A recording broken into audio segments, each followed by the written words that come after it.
నిలబడాలి. మనం అందరం ఎక్కడ నిలబడాలమ్మా? న్యాయపీఠం మీద నిలబడాలి. కనుక ప్రతి వారి గురించి, అంటే మనం నా గురించి నేను దేవుడికి ఏం చేయాలి?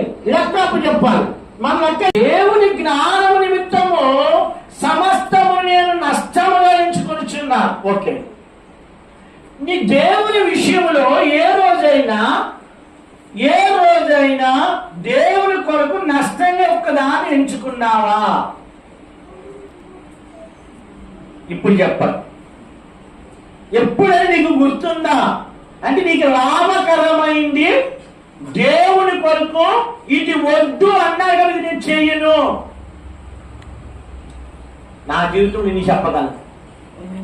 ఇష్టం లేకపోయినా దేవుని కొరకు చేసినవి ఉన్నాయి. కాబట్టి ఇక్కడ పౌలు అపోస్తలుడు ఏమన్నాడంటే, చూడండి ఆ మాట రాశాడు. చూడండి, నా ప్రభువైన యేసుక్రీస్తుని గూర్చిన అతి శ్రేష్టమైన జ్ఞాన నిమిత్తము సమస్తము నష్టము ఎంచుకొంచును. జ్ఞానం, దేవుడికి జ్ఞానం ఇవ్వాలంటే ఒకటి వదులుకోవాలి. ఏమండి, పెళ్లిళ్ళు వస్తున్నాయి అంటే ఆదివారం వదులుకుంటామా? ఏమండి, ఫంక్షన్లు అంటే ఏం చేస్తామండి? అది చెప్పండి రా.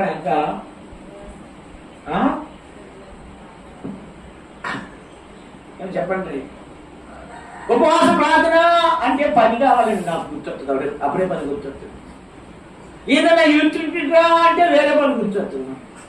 బంధువులు ఏమండి, ఇలాంటి గుర్తొచ్చినప్పుడు ఇప్పుడు దేవుడు అడుగుతాడు, అమ్మా పలానా రోజు అక్కడ మీటింగ్ ఉంది కదా నువ్వు వెళ్ళలేదు, పలానా రోజు ఆదివారం కదా నువ్వు మరి 6 మంది మానేసాడు కదా, లుంగీలు ఫంక్షన్ కూడా చేస్తాను ఖచ్చితంగా. దరిద్రం ఒకడు పెట్టాడు లుంగీలు ఫంక్షన్, దేవుడు జీవించిన మమ్మల్ని అని. చూడండి, కాబట్టి ఇలాంటి సాకులు చెప్తే దేవుడు ఏమంటాడంటే, సాకులు చెప్పేది ఇక్కడ ఉండకూడదమ్మా. సాకులు చెప్పేవాళ్ళు కింద ఉంటారు, చాలా మంది అక్కడికి వెళ్ళి చెప్పుకుంటారు. జాగ్రత్త గుర్తుంచుకోండి. పాతాళంలో ఉన్నటువంటి ధనవంతులు ప్రార్థన చేశారు పాతాళంలో, కానీ పాతాళంలో అతను ప్రార్థన విన్నాడండి? వినలేదు. అంటే ప్రార్థన అనేది భూమి మీద ఉన్నంత వరకే, కృప అనేది బ్రతుకున్నంత వరకే. అందుకే దేవుని దగ్గర మనం జ్ఞాపకం చేసుకోవాల్సింది ఏంటంటే, దేవుని నిమిత్తం ఏదైనా నష్టపరుచుకున్నావా? దేవుని కొరకు ఏదైనా వదులుకున్నావా?